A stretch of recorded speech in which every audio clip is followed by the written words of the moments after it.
A kedves Rába-Patona igazságosztó.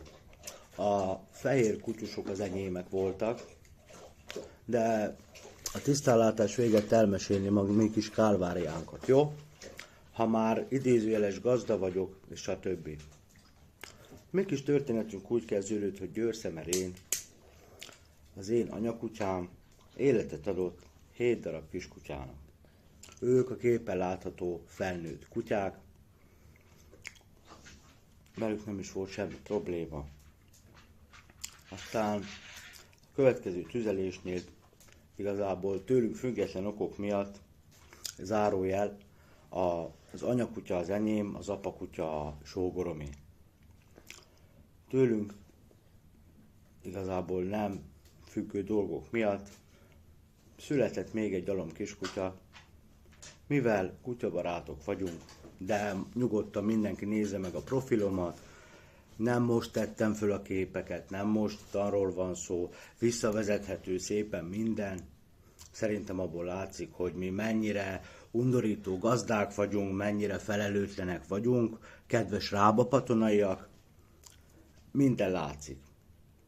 Szóval tőlünk független okokból sajnos, vagy hál' Istennek, mivel a második alomból született 9 kiskutyát, amiből 4 maradt meg, ami ugye már mindenki jobban ismer tőlünk, maradt meg nekünk, igazából az életünknél jobban szerettük. Hopp, ekkor jött a váratlan fordulat, hogy dr. Szalai Péter, kedves, tisztelt győrszerei edző úr úgy határozott, hogy mivel a győrszemeri lakosságnak nem tetszett, hogy nálunk nem egy darab kutya van, holott majd ugye a profilomat biztosan ezek az alapos szakértők és igazságosztó emberek, akik persze a bicikliről, a járdaszegéről, meg az ablakból mindent jobban tudó, meg igazából a kutyákat mindenkinél jobban ismerő, és a tudatlanság homályából mégis mindenkit felülbíráló és elbíráló, magatartással bíró emberek úgy is meg fognak nézni, látják. Igazából én és a feleségem 9 kutyával, sőt eleinte 10x kutyával, még ugye a kiskutyákból nem sikerült elajándékoznunk néhányat, aludtunk egy ágyban. Kedves dr. Szalai Péter több milliós bírsággal fenyegetve egy olyan körülmény közé kényszerített minket, hogy igazából a főnökömnek hála, akinek volt Győr-Sashegyen egy zártkertes ingatlanja, ami igazából minden szépítés nélkül volt, egy faboldé, villany nem volt, víz nem volt, de mi úgy határoztunk, hogy mivel 2 opciónk volt, vagy elhagyjuk Győr-Szemerét kutyákkal, vagy állatvédő szervezetekkel, bírságokkal, több milliós bírságokkal, illetve jogi következményekkel számolva, majd kedves dr. Szalai Péter jegyző úr, és hogy a hatóságok majd megteszik a kellő intézkedéseket. Nem a bírságtól, meg nem a következményektől félve, sokkal inkább a kutyáink szeretete miatt, és annak tudatában, hogy az életünket adnánk bármelyikért is, hezitálás nélkül döntöttünk úgy, hogy milyen kőkorszaki barlangi körülmények közé visszük az életünket. Egyetlen egy dologból kifolyólag, hogy a kutyáink, akiket jobban szerettünk, mint akármelyik kis kommentelő, akármelyik hozzáértő szakember a saját gyerekét, velünk maradhassanak, kedves Rába-Patonaiak. Nem is volt semmi probléma 4 vagy 5 hónapig. Már mi is kezdtük megszokni, hogy 500 évet visszamentünk a civilizáció elé. Sokszor nem vagyok senki. Az átlagnál sokkal kevesebb fizetésből dolgozok, a párom nem tud dolgozni, mivel ő annak szentelte az életét, a közös életünkből, hogy a kutyáinkat gondozza, a kutyáinkkal legyen, vigyázzon rájuk. Ő ezáltal ennyi kutya mellett nem tudott elállni dolgozni, mivel ugye nem kell a szakértő közönségnek ugye előadni, hogy nem egy kutya, hanem sok kutya, több felelősséggel, gonddal, nyűggel jár. Ez ugye egyértelmű. Így ugye egy fizetésből, ami az átlagon jócskán alul marad, próbáltuk tengetni a kis életünket, mégis örülve annak, hogy nem tudták a mi családunkat, ami sok tagú volt, 10 voltunk, 8 kétlábú, vagy 4 lábú és 2 kétlábú taggal.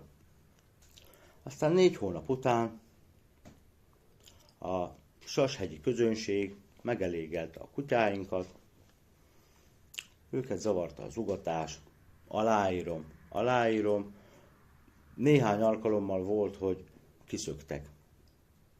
Viszont minden egyes szökést a minimális idő alatt azonnal belettek gyűjtve, fel lett kutatva a pont, ahol meg tudtak szökni a telekről. Azonnal intézkedéseket tettünk, hogy ne tudjanak megszökni, de mivel ugye az emberek kedvessége, mint amit itt a kommentekben is olvasok, határtalan, és senkiben nem merül fel az, hogy valaki nem egy szívtelen szemétláda, hanem esetleg el van lehetetlenítve. Így a sashegyiek is a tények tudata nélkül olyan szintű ítélkezésbe tudtak fogni, hogy egy zárt Sashegyi csoport nevű Facebook csoportban igazából egymást hergelve, egymásnak szót a szájába adva, igazából arra tették fel a rengeteg szabadidejüket, hogy szankcionáljanak minket. Ugye volt, aki légpuskával, kutyára lövést, legfújás gásprével javasolt, majd, hogyha már ilyen nagy állatvédőket találunk itt, ugye, akik minket ócsárolnak, majd inkább javasolnám, hogy az ilyen mentalitású emberekkel próbáljanak meg szót érteni. Tehát ilyen dolgokat látva, hogy igazából marad a légpuska, meg a gázsprésekbe kell lőni őket, stb. Holott ugye itt a rábapatonaiak annyival sokkal különbek úgymond a sashegyiektől, hogy itt azért a magunkat nem nézve, de a kutyákról tényleg pozitívat látok, okosak, nem agresszívak, stb. És tényleg nem azok, mert nem kis munka van bennük. Így,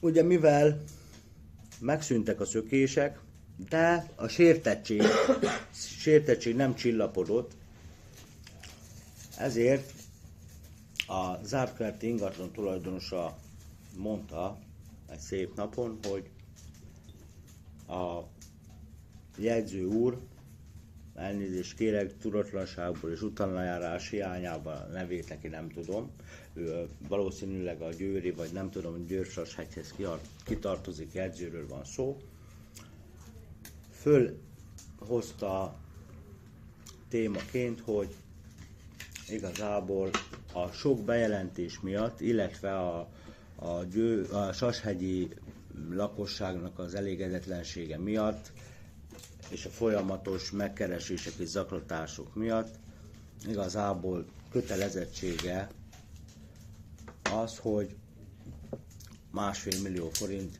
bírsággal szankcionálja. Tehát igazából az volt a lényeg, hogy annyian, de mint kiderült utólag inkább néhány szimpatikus embernek a többszöri bejelentése, amik 90%-ban valótlanságon alapultak miatt nem volt neki más opciója, mint hogy ugye a többség dönt, az egység így jár, mint mi. De volt benne annyi korrektség, hogy november derekán hozott egy olyan döntést, hogy azt mondta, hogy két opció van.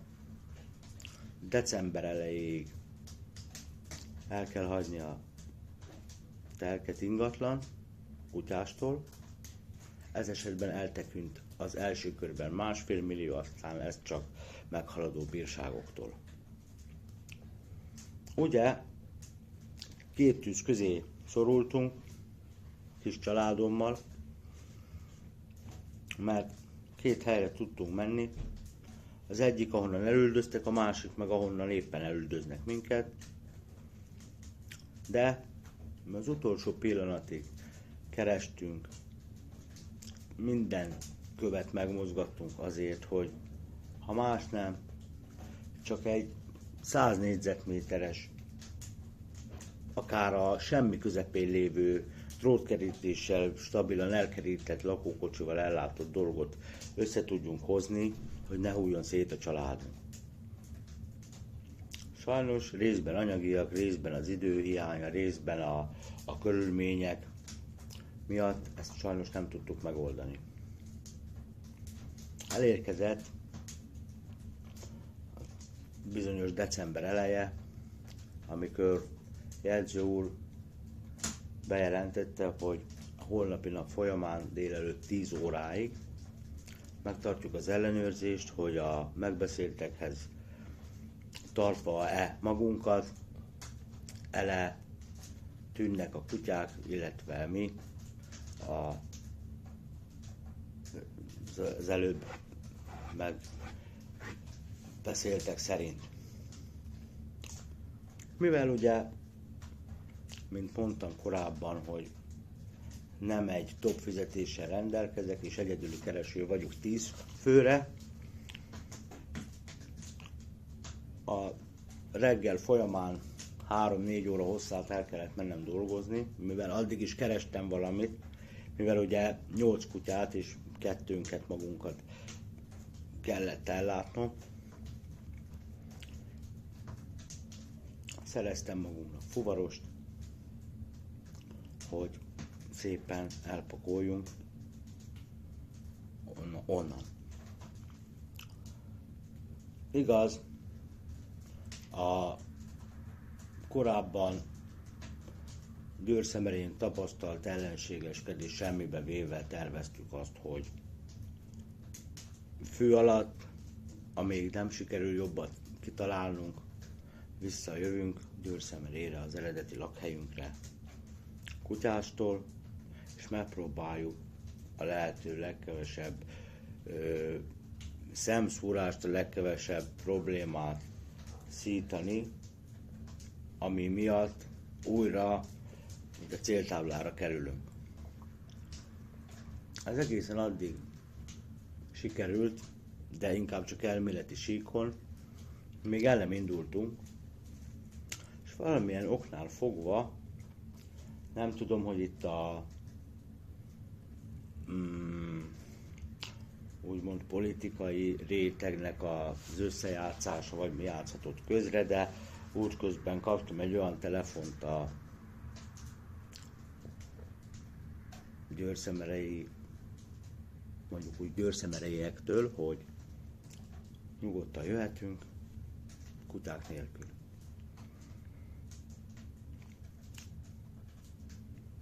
Igazából itt nem egy kártyavár, hanem a világunk dőlt össze, és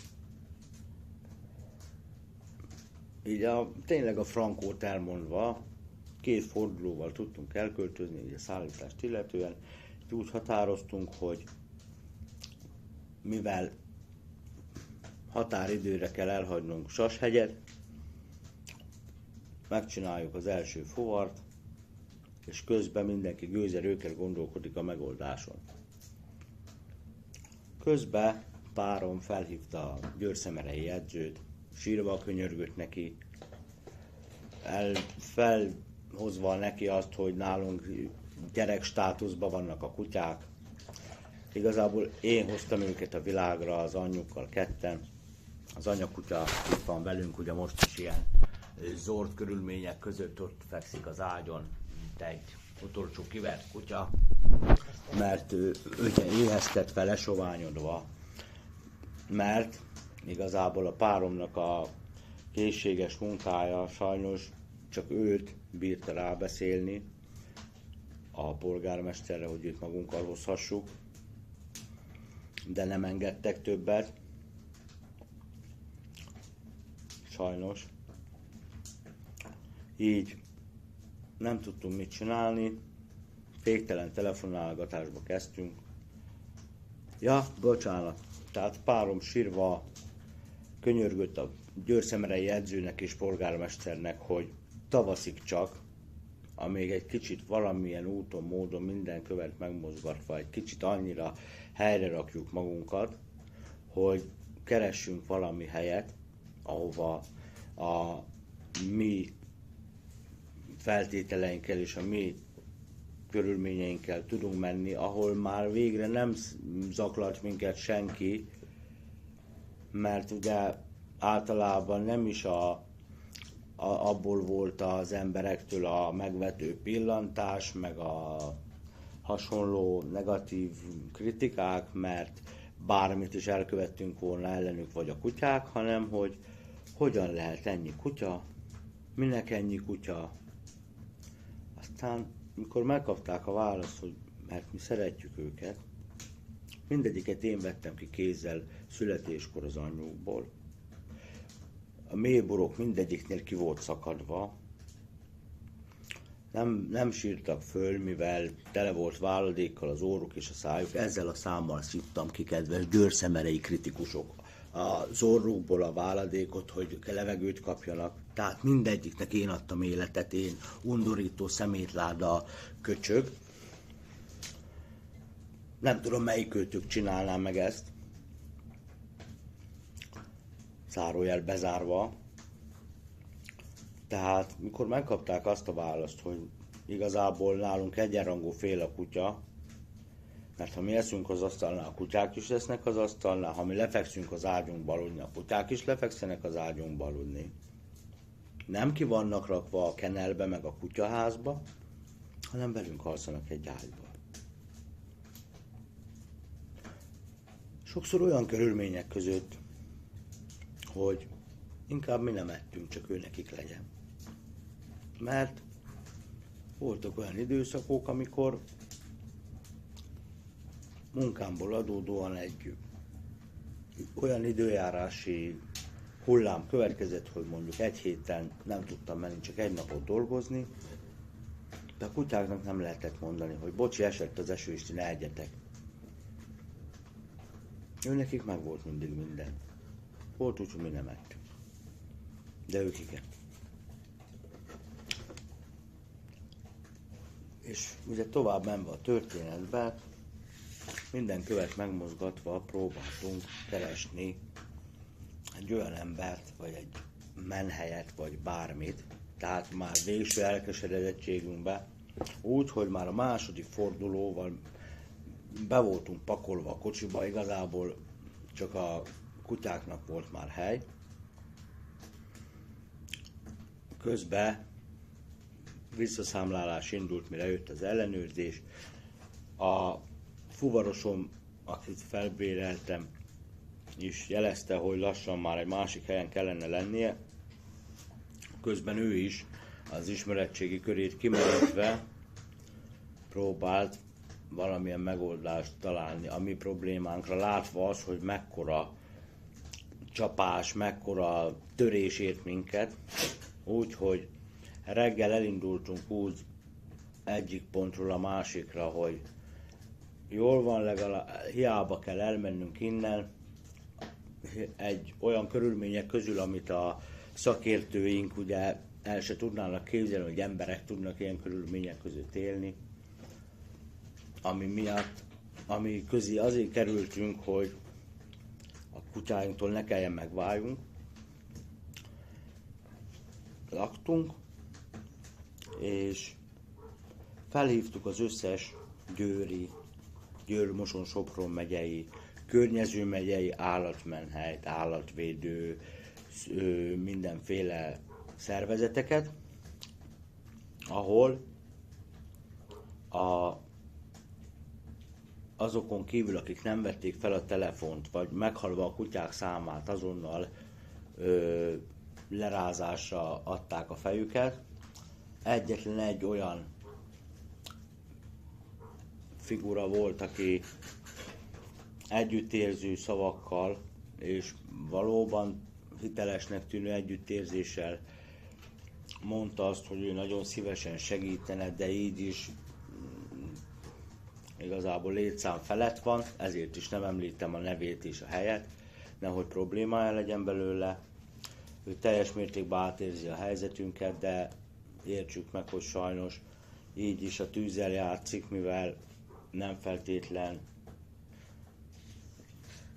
jó az, ami ugye, hogy létszámon felül van már ő. Ő azt tudta javasolni, hogy próbáljon meg másokat, ugye akkor én mondtam neki, hogy igazából ki lett merítve tehát hogy ő volt az utolsó mencsvárunk. Ez esetben azt javasolta, hogy akármilyen szörnyű, és ne haragudjunk, hogy ezt mondja, de gondolkozzunk el azon, hogy elaltatjuk a kutyáinkat. De mivel igazából neki semmi közreműködése nem volt a mi helyzetünkben, mondtam neki, hogy ugye hogy ez nem opció, de mivel ugye két opciónk maradt, vagy igazából fél órán belül találni valakit, aki ezt a mennyiségű kutyát, és nem kifejezetten azok a cuki kis szőrgolyók, akik elférnek a mellékhelyiségben, vagy egy kis szobában, vagy a nappaliban egy sarokba, elég izgágák, életre valók, meg ugye a sztereotípiák miatt ugye, hogy vérengző fenevadak, mert ezt is többször láttuk, holott ugye itt, és ezért tettem különbséget a Rába-Patona és a Sashegyi lakosság között, mert a Sashegyi lakosság igazából ilyen, nem is tudom, vérfarkas szindrómába érezte magát felük, mert ezek vérengző harci kutyák, és nem lehet tőlük ember életet élni, holott a legnagyobb kárt ők azzal tudják csinálni, hogy az embernek a nyakába ugranak, mikor meg akarják nyalogatni az arcát. Most nem azért, mert nem lennének rá képesek, hanem azért, mert ők úgy vannak nevelve, hogy aki feléjük nem tesz negatívat, az ellen ők se tesznek. Ők úgy állnak mindenkihez pozitívan nyitva.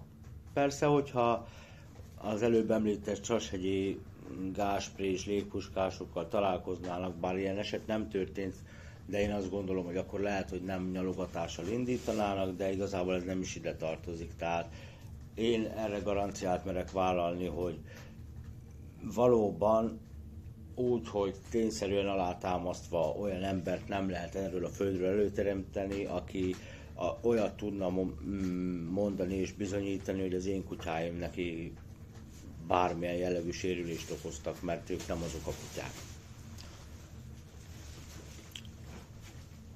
Visszatérve, ugye a kutyáim, akik igazából majdhogy nem gyerekeim kaliberű szereplői voltak az életünknek, életét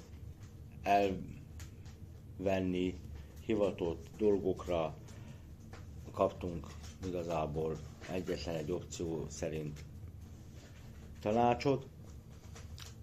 Ez szerint én úgy voltam vele, hogy én ahhoz nem fogok asszisztálni, hogy akik miatt lemondtam mindenről, olyan körülmények közé keveredtem, mint a kedves kommentelőknek talán a déd vagy ükszülei se kellettek meg éljenek, mert nem kellett olyan körülmények közé kényszerüljenek, mint mi. Ezért minden követ megmozgattunk. Így utólag már sajnos, de akkor igazából mindennél többet érő lehetőség bukkant fel. A fuvarosom jelezte, hogy a 69. telefonhívása nyomán egy ismerőse felajánlotta, akinek kilétét nem tudom. Ha tudnám, akkor most megemlíteném, hogy igazából a nekünk címzett szerető és megtisztelő szavakat és jelzőket inkább felé. Tehát, hogy az egyik ismerőse, aki egy úgymond tanyán lakik, felajánlotta, hogy őnála lehetnek a kutyáink, bármikor látogathatjuk őket.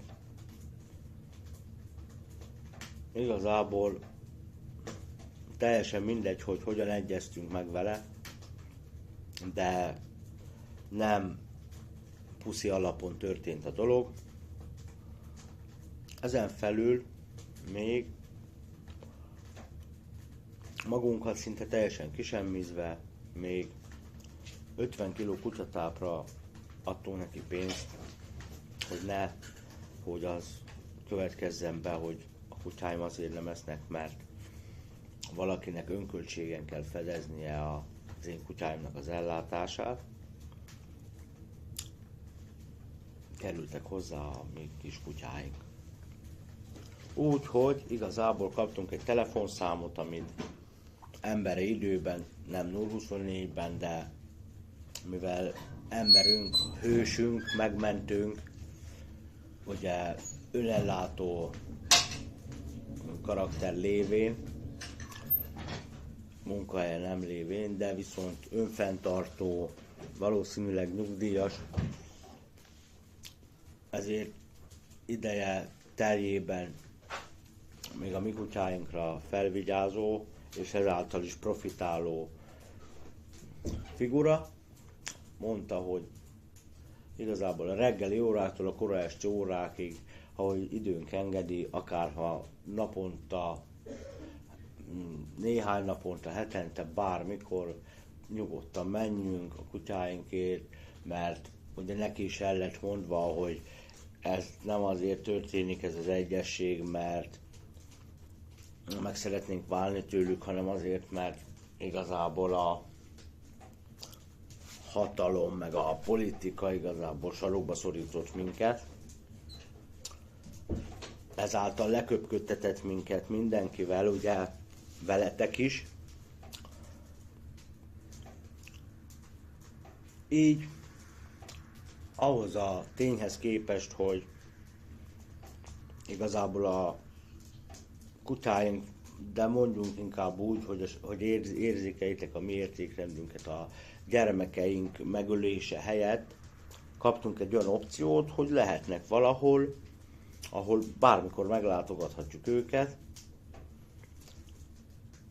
és nem kapunk milliós bírságokat, esetleg nem tudják ráterhelni az ingatlanunkra. Tehát egy olyan arany középútra bukkantunk last minute, ami szinte az égből jött. Lezajlott az elcuccolásunk onnan ide-vissza. Annyira elpakogattuk a cuccainkat, hogy éppen este még le tudjuk tenni a fejünket, de nem vittük túlzásba. De mivel ugye ahhoz képest, aki a születése pillanatától, ugye a nagyobbak 1 évig, a kisebbek fél évig, az 5 négyzetméteres, a páromnak biztos, hát nekem ugye a munkaidőmet leszámítva az 5 négyzetméteres körzetünkbe élték az életüket. Nem tudtuk azt elviselni, hogy ne úgy feküdjünk le, hogy előtte meglátogatjuk őket, Holott tudtuk, hogy igazából ez egy olyan szívfájdalom lesz, mivel amikor betettük őket ennek a tiszteletre méltó embernek a kis buszába, akkor nem is tudom mihez hasonlítani az érzést, mint nem tudom. Hát felért egy távolabbi rokon temetésével az érzés. Holott tudtuk, hogy látni fogjuk őket. Nem tudtuk, azt hittük. Így, ahogy engedte az időnk, illetve letudtuk azokat a köröket, amiket le kellett tudnunk, hogy legalább lefeküdni le tudjunk.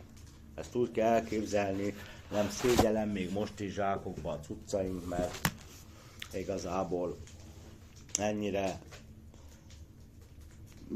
viselt meg minket ez a történet, hogy igazából nem tudunk egyszerűen napirendre térni a dolgok fölött is. Ezért kerül csak most is publikálásra ez a videó, mert most tudtam magam annyira összeszedni, hogy tudjak egybefüggően beszélni, anélkül, hogy meg kelljen állítanom, vagy elnézést kelljen kérni, mert eltakarom az arcom. Kerestük az emberünket, hogy ugye akkor ugye este lefekvés előtt azért még ránéznénk a kutyáinkra. A hívott szám nem volt kapcsolható.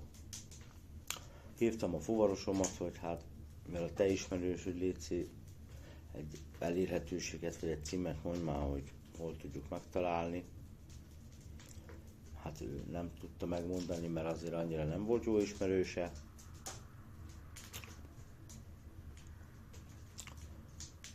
Így úgy kellett nyugovóra térnünk, zárójel, egy pillanatot nem sikerült aludnunk. Szerintem érthető, hogy miért. Úgy vészeltük át az éjszakát, hogy próbáltuk egymást nyugtatni, próbáltunk pozitív hozzáállást erőltetni egymásra, holott még lezajlódott minden bennünk, hogy egy állatcsempész, hogy meg lettünk játszva, hogy viadalokra vitték őket, tehát a legszörnyűbb forgatókönyvek is megfordultak a fejünkbe. De ugye jött a hajnal, jött az ébresztő óra, indulnom kellett dolgozni. Ekkor a reggeli, kora délelőtti órákban értesítettek, hogy a Győrszemeri polgármester azért keres, mivel a kutyáinkat Rába Patonai töltésen találták kóborolva. Ez vegyes érzelmeket váltott ki belőlem, mivel az előző éjjelnek a párommal köztünk lezajló forgatókönyveknek a nagyjából 50%-a, és pont a drámai 50%-a cáfolódott meg ezzel. Tehát azok a legszörnyűbb elképzeléseink, amik reálisak is lehettek volna, de hál' Istennek nem, cáfolódtak meg ezzel, hogy a kutyáink, igaz, hogy az ígértekkel ellentétben és a pénzünket elvéve szabadon lettek engedve körülbelül 20 kilométeren belül, de ki tudja, hogy hol, mivel igazából Győr és Rába Patona nem az a távolság egy kutyának, ami nem megtehető. Nem tudom, hogy hol kerültek szabadlábra szegénykéim. A lényeg, hogy függetlenül minden nekünk okozott kártól, és attól is függetlenül, hogy ugye ez megint csak azt mondta maga után, mivel tehát 7 kutyáról beszélünk, mivel az anyakutyát megtarthattuk, nem kis könyörgések árán, tehát a 3 nagy szuka és a 3 kölyök szuka és a kölyök kan,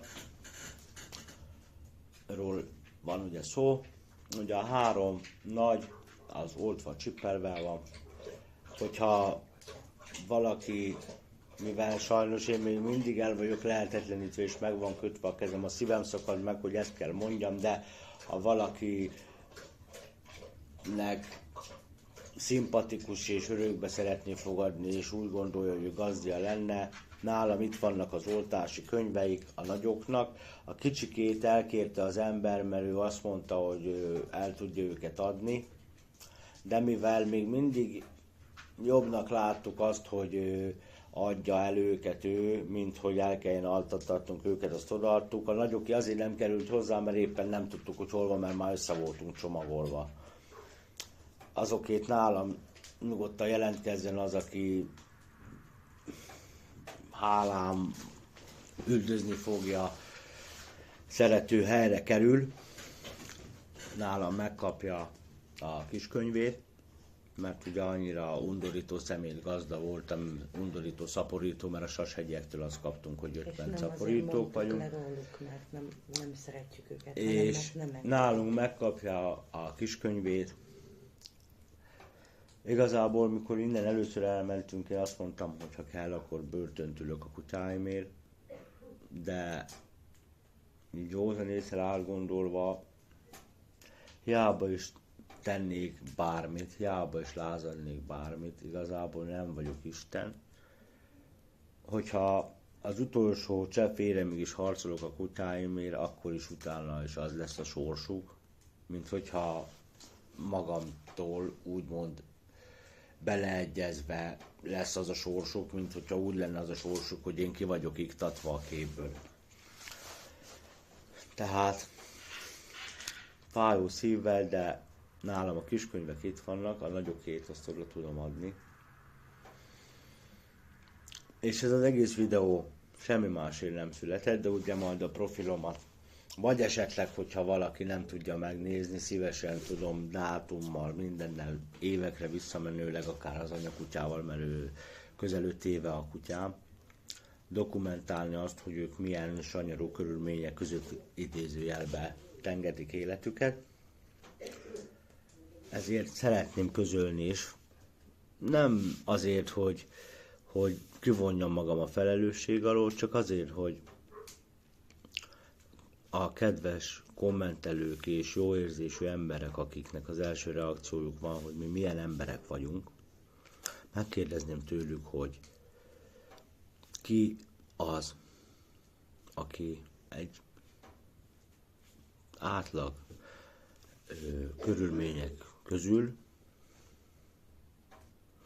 betenné magát egy 3x5 méteres fabungallóba, amiben semmi nincsen, a deszkák között süvít a szél, azért, hogy ne kelljen a kutyájára lemondania. Szerintem mindannyiótok azt mondaná, hogy akkor inkább menjen a kutya. Mi nem ezt mondtuk, de mivel ugye jó érzésű emberekkel van teli a világ, mind akik nem kérdeznek, hanem kritizálnak, illetve a saját elképzelésük és véleményüket szem előtt tartva inkább mondják azt, hogy támadjuk le ezt a kutyás bandát, mert mi van, ha, holott soha nem volt rá példa, hogy bárkinek problémája vagy konfliktus lett volna a kutyákkal, de hát a kutya az kutya, mert ugye ilyen, ezt mind csak azért mondom, mert ezt olvastam az összeesküvő Sashegyi csoportban, hogy a kutyában nem lehet megbízni, a kutya az kutya, című történet. Tehát ugye az ilyen komoly tudású és utánajárással bíró embereknek a jó szándékától kikövezett úton szépen lecsúszva szeretném mindenkinek a tudtára adni, hogy lehet, hogy a kutyáink tőlünk független okokból vannak most ott, ahol vannak. De azt a szeretetet, azt a törődést soha senki nem fogja tudni megadni nekik, amit nálunk kaptak. Mert most erre reagálhat mindenki, hogy de, akkor az nézzen mélyen a szívébe, és nézzen a lelkébe, hogy ki az, aki szinte csöves körülmények közé ment volna azért, hogy egy ágyban maradjon 8 kutyájával. Ki az, aki azt mondaná, hogy nem a luxus, idézőjeles luxus cikkekről, ami legyen cigaretta, kávé, csokoládé, chips, üdítőről mondott le, hanem akár napokra lemondott a napi egyszeri étkezésről is. Azért, hogy tudjon hazavinni egy 10 kilós kutyatápot. Így mindenki őszintén a szívében nézve kérdezlek titeket, melyik őtök tette volna ezt meg.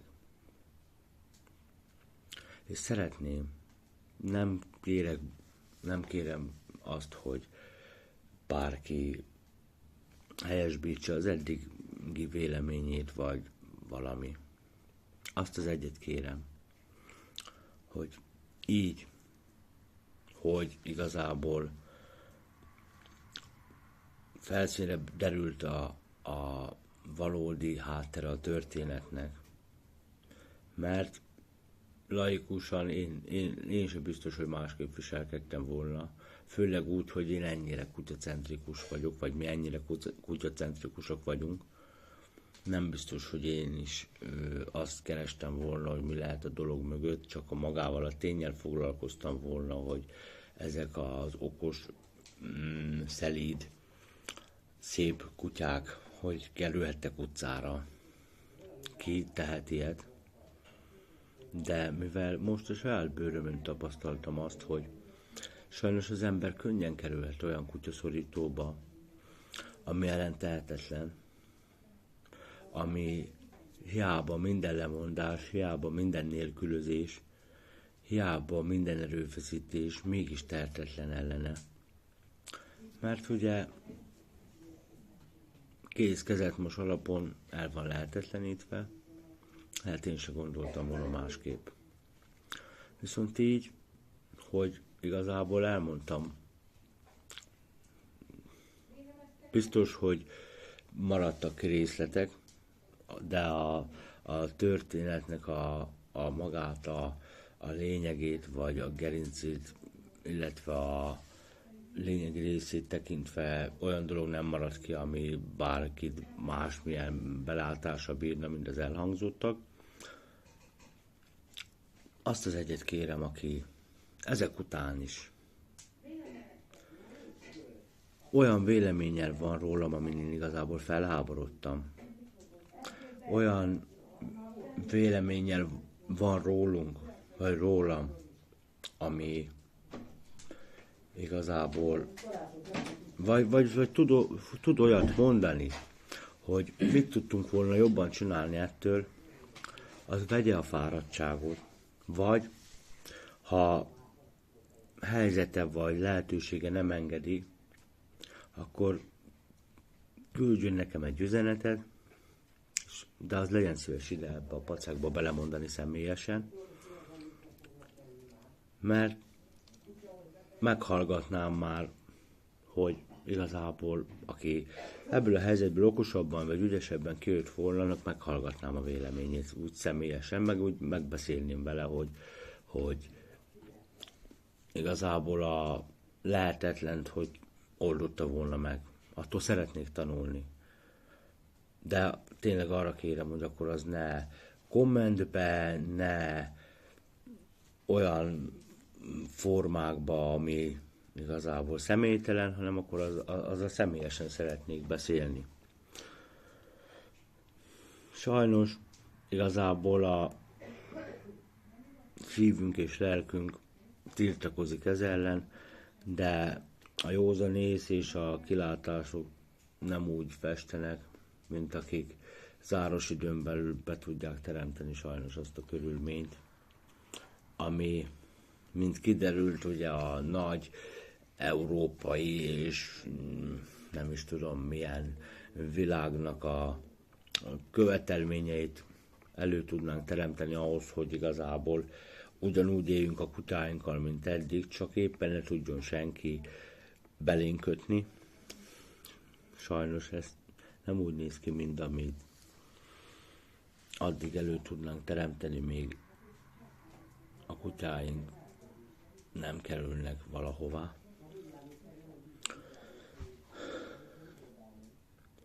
Tehát így előre is szeretném mindenkinek megköszönni, aki pozitívan áll hozzájuk, aki segíteni próbál, vagy tud is rajtuk. Mivel ezzel a aranyos emberrel, aki ezek szerint ugye szabadjára engedte a kutyáinkat, lehetetlenedtünk olyan szinten, hogy igazából egyelőre nem tudunk hozzájárulni ahhoz, hogy a kutyáink ellátásához, de jelzem, szerintem a jövő hét folyamán valamilyen úton, módon biztos, hogy fogunk, ha más nem, kaját vagy valamit küldeni nekik. Azért nem tudunk most, mert tényleg nem tudunk. De fő prioritásunk az, hogy ha már volt valakinek akkora szívem meg elszántsága ahhoz, hogy befogadja a kutyáinkat, nem vagyunk hálátlanok. Holott ezért mi egyszer fizettünk nem keveset, és még ezen felül ugye az ellátásukat is megfinanszíroztuk, ugye, de valakinek ugye másra jobban kellett ez az összeg. Így én ezt most borítékolom, hogy jelentkezni fogunk a kedves befogadónál a jövő hét folyamán. Nem merem mondani, hogy a hétfőn, nem merem mondani a szerdán vagy pénteken, de az biztos, hogy a jövő héten a lehetőségeinkhez mérten megpróbáljuk kompenzálni azt az áldozatot, amit meghozta a mi kutyáinkért.